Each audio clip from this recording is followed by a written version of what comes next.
안녕하세요. 건강의 달인 건달입니다. 운동 좋아하시나요? 저는 개인적으로요, 운동을 좋아하지는 않습니다. 운동을 좋아하지 않다 보니까 잘하는 운동도 없습니다. 달리기는 어릴 적부터 잘 못했고요. 뛰는 것 자체가 어렵다 보니까 축구며 농구며 모든 운동이 쉽지 않더라고요. 많은 분들이 건강에 운동만큼 좋은 것이 없다라고 합니다만 이 부분은 잘 살펴보실 필요가 있습니다. 좀 심하신 분들은요, 운동이 만병통치약이라고 하시는 분들도 계시는데요. 이건 일부 내용만 가지고 교육된 대표적인 사례라고 말할 수 있습니다. 상황이 이러다 보니까요, 너도 나도 운동을 해야 하는 것처럼 생각되고 무분별하게 운동을 하다 보니까 운동으로 인한 부작용이 나타나기도 합니다. 운동할 때는요, 건강관리 수치가 정상이지만요, 운동을 그만두게 되면 어떻게 되는지에 대한 이야기는 들어보지 못하셨을 겁니다. 운동을 하다가 멈추게 되면요, 운동하기 전과 동일해지거나 운동하기 전보다 건강이 더 안 좋아지는 경우도 많다라는 것을 기억하셔야 합니다. 그래서 저는 일상생활 속에서 하실 수 있는 운동에 대해서 여러 차례 말씀을 드렸었는데요. 오늘도 나이 드셔도 계속해서 일상생활 속에서 사용해야 할 근육을 기르는 운동에 대해서 말씀드리도록 하겠습니다.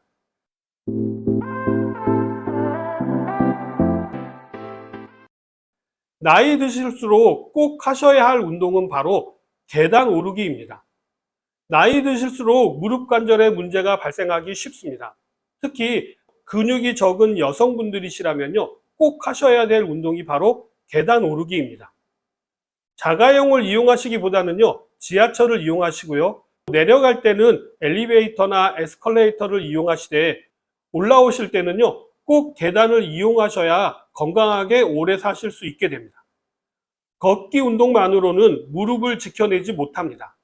그렇기 때문에 반드시 계단 오르기 운동을 매일 쉬지 않고 자주 하시는 것이 중요합니다. 이미 다리 근육이 약해진 다음에 하시면요, 너무 힘이 들어서 중도에 포기할 가능성이 높습니다. 그렇기 때문에 더 나이 들기 전에 오늘부터 계단 오르기 운동을 하셔야 합니다. 헬스나 필라테스, 요가가 아니어도 괜찮습니다. 일상생활을 유지하시려면요, 이러한 운동보다는요, 계단 오르기가 훨씬 도움이 되기 때문입니다. 계단 오르기는요, 한꺼번에 많은 계단을 오르기보다는요, 조금씩 자주 하시는 것이 좋고요. 오르는 계단 수도 점진적으로 늘려가시는 것이 무리 없이 무릎과 하체 근육을 키우는 데 도움이 됩니다. 계단 오르기는요, 누구나 쉽게 할 수 있는 운동이지만요, 나이 드신 분의 경우라면 계단 오르기 하실 때 난간을 잡고 오르시는 것이 좋습니다. 순간적으로 다리에 힘이 풀리는 경우도 있고요. 당뇨가 있으신 분의 경우에는요, 계단을 오르는 동안에 저혈당 증상이 나타날 수가 있기 때문에 안전을 위해서 난간을 잡고 오르시는 것이 좋고요. 아파트 비상계단의 경우에는요, 사람들의 왕래가 뜸한 장소이기 때문에 혹시 사고라든지 문제가 발생하게 되면요, 도와줄 사람이 없기 때문에 혼자서 하시기보다는요, 파트너를 정해서 같이 하시는 것이 안전을 위해서도 중요한 부분입니다. 나이 드실수록 하셔야 될 운동 두 번째로는요, 바로 팔굽혀펴기입니다. 지금 시청하시는 분들께서는 팔굽혀펴기 몇 개나 가능하신가요? 여성분이시라면요, 한 개도 못 하시는 분들이 많으실 텐데요. 이러다 보니까 애초에 팔굽혀펴기를 하실 생각조차 못 하시는 경우가 대부분이실 것입니다. 이렇게 생각하는 이유는요, 팔굽혀펴기는 바닥에서 해야 하는 것으로 알고 계시기 때문인데요. 이거는 고정관념입니다. 팔에 힘이 없으시다면요, 팔 힘을 기르기 위해서 팔굽혀펴기 운동을 하시는 것이 중요한데요. 한 개도 하기 어려우신 분들은요, 벽을 짚고 팔굽혀펴기를 하시면 됩니다. 벽을 짚고 팔굽혀펴기를 하시면서요, 팔 힘이 붙었다라고 생각되시면 점진적으로 기울기를 낮춰주시면 됩니다. 처음에는 벽을 짚고 하다가요, 충분히 힘이 생기면 이제는 식탁이나 싱크대를 잡고 하시면 되고요. 다음은 의자나 소파를 짚고 하시면 되고요. 마지막으로 바닥에서 팔굽혀펴기를 하시면 됩니다. 많은 분들이 팔굽혀펴기를 하고 계시는데요. 이 팔굽혀펴기는요, 바른 자세로 하지 않게 되면은요, 오히려 건강에 문제가 발생하게 되기도 합니다. 오늘은 이 부분에 대해서 좀 더 집중적으로 말씀을 드리려고 하는데요. 팔굽혀펴기에 있어서 가장 중요하게 생각하셔야 될 부분은요, 팔의 위치입니다. 운동을 수행하기에 각자 편안한 위치가 있으실 텐데요. 그게 정자세가 맞는지를 확인하실 필요가 있습니다. 먼저 팔의 바른 자세를 말씀드리자면요. 양팔은 어깨 너비보다 조금 넓게 두고요. 손가락은 펴서 체중을 분산하고 골고루 지지할 수 있게 하시는 것이 중요한데요. 이렇게 해야 안정적인 움직임이 가능하기 때문입니다.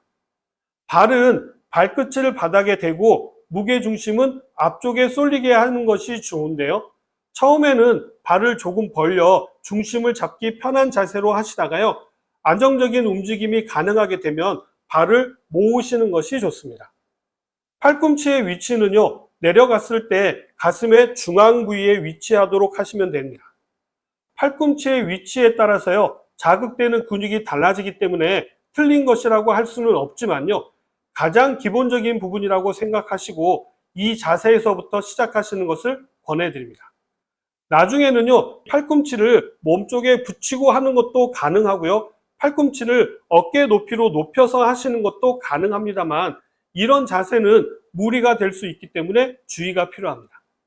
팔의 각도는요, 몸통에서 약 45도 정도로 팔꿈치가 벌어진 상태가 좋습니다. 너무 각도가 좁아지게 되면요, 어깨에 무리가 되고 너무 넓어지게 되면요, 팔꿈치와 손목에 무리가 가기 때문입니다. 적당히 조절을 해서 하게 되면요, 도움이 되는 부분이 있는데요. 대표적으로 팔을 어깨보다 넓게 벌리면요, 바깥쪽 가슴 근육과 어깨 근육에 더 자극을 줄 수가 있고요. 반대로 팔을 좁게 잡고 수행을 하게 되면요, 삼두근에 많은 자극을 줄 수가 있으니까 참고해서 조절하시면 됩니다. 다음은 엉덩이 위치인데요.